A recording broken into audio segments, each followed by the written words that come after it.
sabemos que são divididos em duas partes, os dons naturais e os dons espirituais, ou seja, os dons de Deus, os dons do Espírito Santo. Vamos fazer uma pequena oração e vamos entrar neste comentário, para que Deus nos abençoe. Senhor, abençoa, Senhor, este comentário, esse trabalho da rádio, sempre todos os sábados.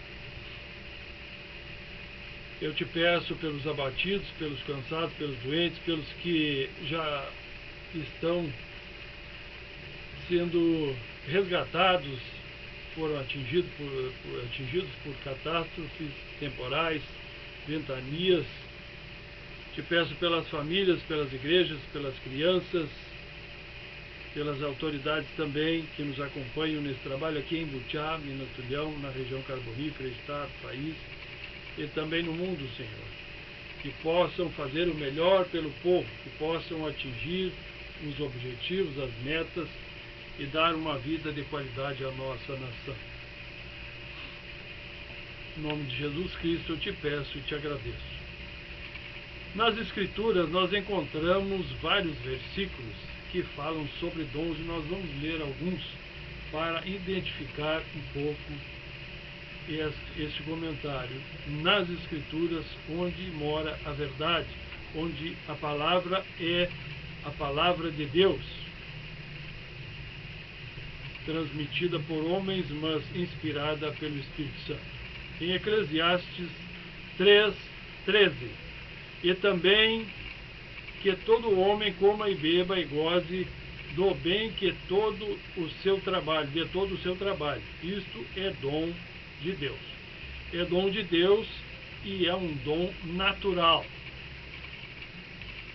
Em João 4:10, Jesus respondeu e disse-lhe, se tu conheceras o dom de Deus e quem é o que te diz, dá-me de beber, tu lhe pedirias e ele te daria água viva.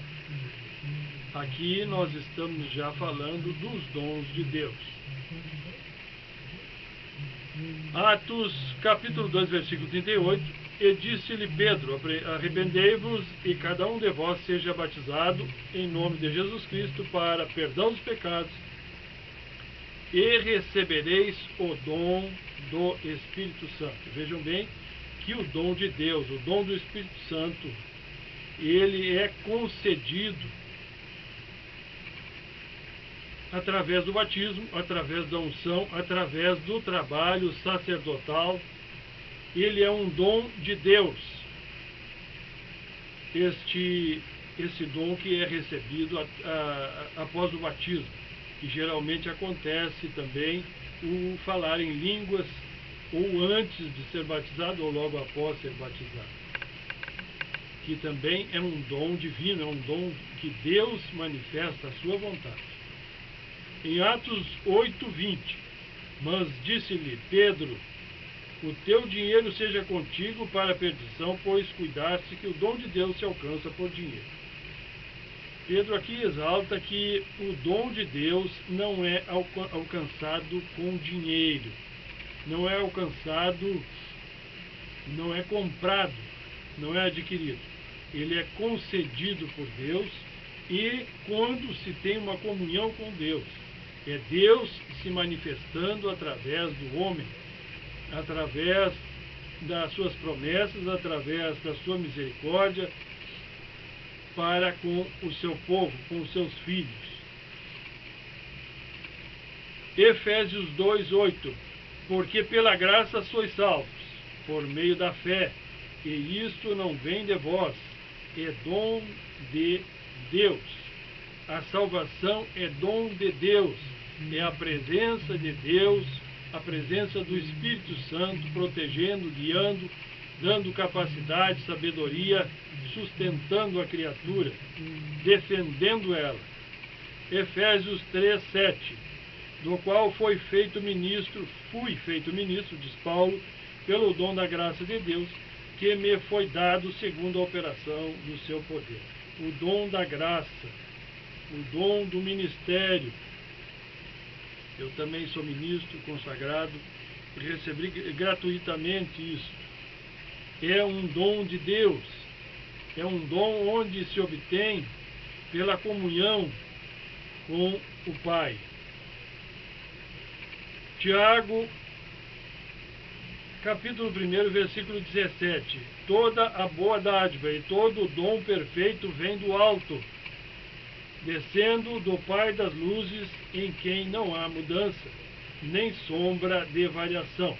O dom perfeito. Então veja bem, as pessoas gostam muito de dizer, não, porque eu não sou perfeito, não tem ninguém perfeito. Tudo bem, somos limitados, somos criaturas, mas o dom é perfeito, porque é Deus presente, o dom de Deus. O dom natural, ele é diferente, ele é concedido, geralmente aparece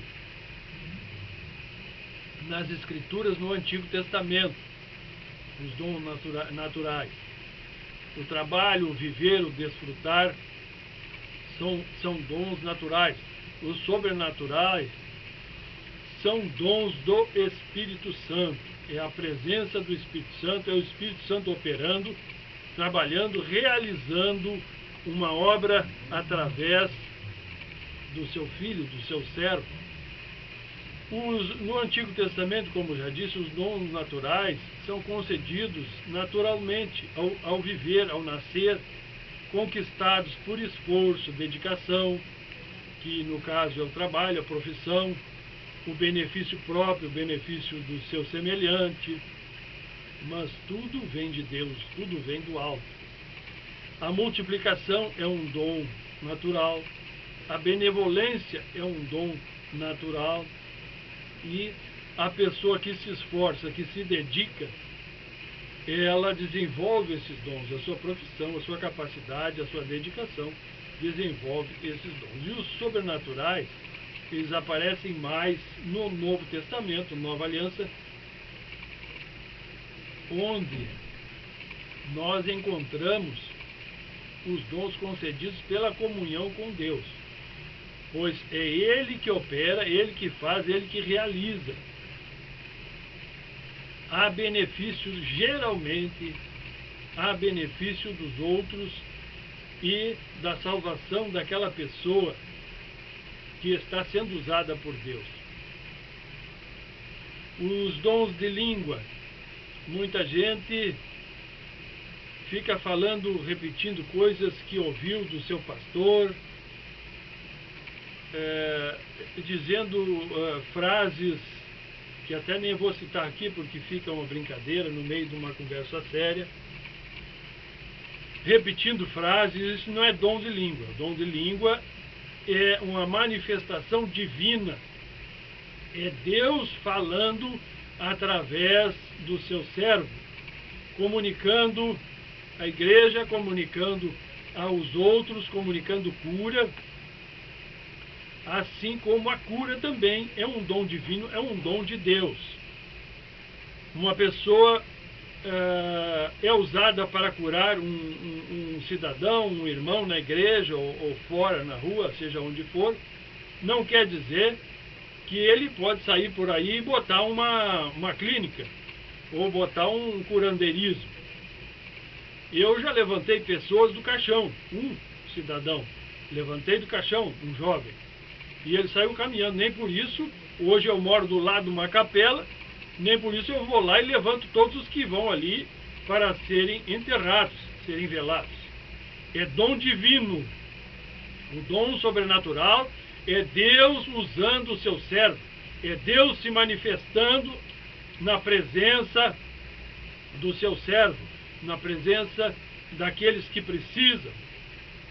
Isso é dom de Deus. Os dons naturais são para subsistência, multiplicação e coisas assim. Então, muito cuidado com essas coisas. O falar em línguas é até um pecado ficar repetindo coisas, repetindo, como se estivesse falando em línguas. Falar em línguas é expressar-se pelo dom divino. É uma comunicação, inclusive a Escritura recomenda que haja um tradutor, alguém que entenda, se as pessoas da igreja não têm esse dom, para que aquele falar em línguas gere frutos. E o de cura, a mesma coisa. Ele é um dom da fé, onde as pessoas são capacitadas dentro do ministério, dentro da igreja, a conhecer a fé, a desenvolver a fé na verdade, no poder de Deus, na graça de Deus, no perdão, na misericórdia de Deus e no trabalho perfeito, no dom perfeito de Jesus Cristo, que nos concedeu a graça, a bênção e tudo o que nós precisamos através da fé já está realizado. Muito cuidado, então, com os costumes, com os ditados, com regras e leis. Essas coisas são coisas naturais. Tem muita gente trocando, botando o carro na frente dos bois. Pegam, porque me disseram que fazendo assim o meu pai disse, ou lá sei eu quem foi que disse, e a pessoa aplica aquilo e passa por cima da palavra de Deus. Aonde que está escrito na palavra de Deus isso? Aonde que está especificado na palavra de Deus que isso é um dom de Deus? Que é um dom divino ou é um dom natural? Aí vamos analisar, vamos ver se tem fundamento esses costumes, esses ditados, essas regras, essas leis. Vamos ver aonde está escrito, aonde está o fundamento do que se diz. Mas o fulano não fez daquele jeito, então não é cristão. Aonde que está escrito na Bíblia? Aonde que está revelando isso lá? Vamos ver isso. Tem muita gente aí se afastando, ou afastando-se e afastando a outros, através de pequenas coisas naturais que coloca na frente do dom divino, o dom de cura, o dom de falar em línguas, o dom de operar maravilhas, os dons da pregação da palavra ungida, o dom da oratória, o dom, uma troca, uma inversão de valores, umas mudanças de verdades que não existem. Os dons naturais são para a sobrevivência, vida, multiplicação, desfrute. Os dons sobrenaturais são dons de Deus e é Ele que decide. Não é o seu servo, não é o ministro que decide, é Deus que decide. E nós temos que respeitar o Criador. Ele é o perfeito, Ele é o sábio, Ele é o poderoso, Ele é quem tem autoridade e sabedoria para executar a obra, tanto da salvação, como da cura, como da revelação, como do processo divino, onde a pessoa começa a entender, começa a receber, através do evangelismo, da pregação da palavra e do ensino, a chamada para a salvação. Isso é Ele que decide. Não adianta o obreiro parar e pregar 10 dias sem parar, se Deus não operar, se não tiver a comunhão com Ele. E esse dom divino nós só temos, nós só obtemos, nós só somos usados por Deus se tivermos em obediência, se tivermos com a graça de Deus, se tivermos usando de benevolência e misericórdia. Nós temos que ter um alicerce para que Deus nos use. Ele pode usar qualquer um, ele pode usar, como ele usou na Bíblia, até um animal, para revelar e falar e executar a sua obra. Mas, para nós, os ministros, sermos usados no nosso sacerdócio, no ministério da igreja, nós temos que ter um alicerce, uma comunhão que revela a comunhão com Deus. Aí este sim, este está apto, este está ungido, foi consagrado, passou pela unção das mãos, pelo batismo e pelo batismo no Espírito Santo verdadeiro, este está apto a ser usado com o dom divino e é, na maioria das vezes, usado para a comprovação, a revelação e a salvação das almas. Eu espero ter revelado a vocês um pouco sobre os dons. Isso é um tema muito grande. Isso dá para se escrever um livro ou dois sobre esse assunto. Mas eu quero que vocês, nem que seja aos poucos, tomem conhecimento da verdade sobre os dons naturais e os dons divinos, que são Deus operando, Deus presente, executando a sua vontade, concedendo a sua graça, a cura, a revelação, a transmissão, a transformação da criatura numa criatura salva. Ficamos por aqui, 18h28, encerramos então o Twitchcast Online e vamos fazer mais uma oração